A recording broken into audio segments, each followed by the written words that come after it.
या देवी सर्वभूतेषु शक्तिरूपेण संस्थिता नमस्तस्यै नमस्तस्यै नमस्तस्यै नमो नमः। चैत्र नवरात्रि के दूसरे दिन हम क्या करें और क्या नहीं करें, जाने सही सारे नियम। माता रानी के नवरात्रि चैत्र नवरात्र में दूसरा दिन माँ ब्रह्मचारिणी को समर्पित है, जो तपस्या और शुभ आचरण का प्रतीक है। चैत्र नवरात्र में माता रानी दुर्गा के दूसरे स्वरूप माँ ब्रह्मचारिणी को समर्पित है और इस दिन ब्रह्म का मतलब होता है तपस्या और चारिणी का मतलब होता है शुभ आचरण करने वाली, यानी कि तप का आचरण करने वाली शक्ति। एक ऐसी मान्यता है कि माँ ब्रह्मचारिणी की पूजा करने से भक्तों में तप, त्याग और संयम में वृद्धि होती है। वही नवरात्र के दूसरे दिन सही नियम का पालन करना बहुत जरूरी है। माँ ब्रह्मचारिणी को शक्कर बेहद प्रिय है। इस दिन माँ को शक्कर या मिश्री का भोग लगाने से लंबी आयु और सौभाग्य की प्राप्ति होती है। माँ ब्रह्मचारिणी को सादगी बहुत पसंद है। इस दिन पीले या फिर सफ़ेद रंग के वस्त्र को धारण करना शुभ माना जाता है। पूजा के समय इन मंत्रों का उच्चारण करने से माँ प्रसन्न होती हैं। माता रानी के मंत्रों का जाप करने से 108 बार माता रानी बहुत ज़्यादा प्रसन्न होती हैं। माँ ब्रह्मचारिणी तप की देवी हैं, इसीलिए इस दिन मन को शांत रखें और सात्विक विचार रखें। ऐसा कौन सा काम है जो नहीं करना चाहिए? नवरात्रि के दौरान तामसिक भोजन नहीं करना चाहिए। प्याज, लहसुन, मांस, मदिरा का सेवन से बचना चाहिए। इस दिन आप व्रत नहीं रख सकते हैं तो सात्विक भोजन ही करें। शास्त्रों के अनुसार नवरात्र के 9 दिनों में बाल, दाढ़ी, नाखून काटना अशुभ माना जाता है। ऐसा बोला जाता है।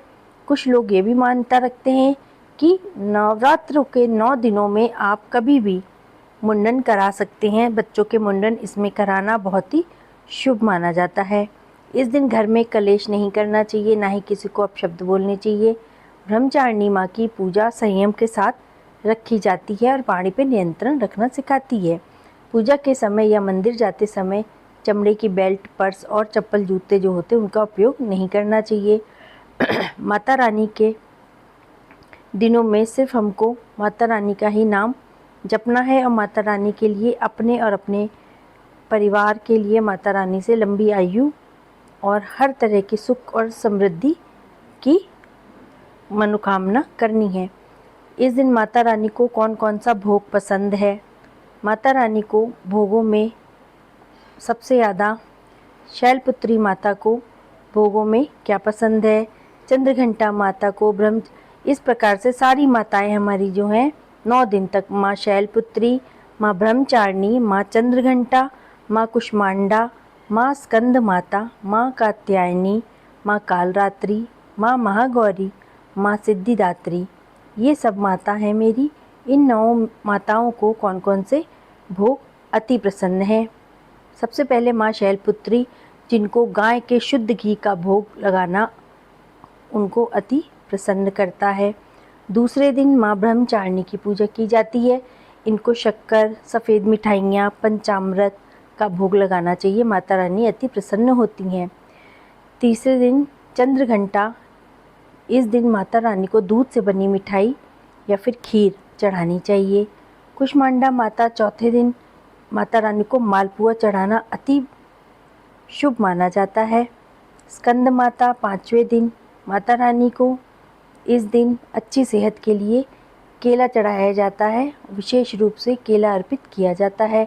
6ठे दिन माता रानी को, कात्यायनी को शहद का भोग लगाना चाहिए। 7वें दिन माँ कालरात्रि को, जो कि शत्रुओं का नाश करती हैं, उनको गुड़ चढ़ाना शुभ माना जाता है। 8वें दिन अष्टमी वाले दिन माँ महागौरी को नारियल का भोग लगाया जाता है। माँ सिद्धिदात्री, 9वीं वाले दिन हमको माता रानी को तिल, हलवा, पूरी और काले चने का भोग लगाना चाहिए। तो 9 देवियों को 9 दिन के जो भोग हैं ये लगाए जाते हैं। इनसे माता रानी अति प्रसन्न होती हैं। जय माता दी। अगर आपको चैनल पसंद आया है तो इसको लाइक, शेयर और सब्सक्राइब करिएगा। जय माता दी।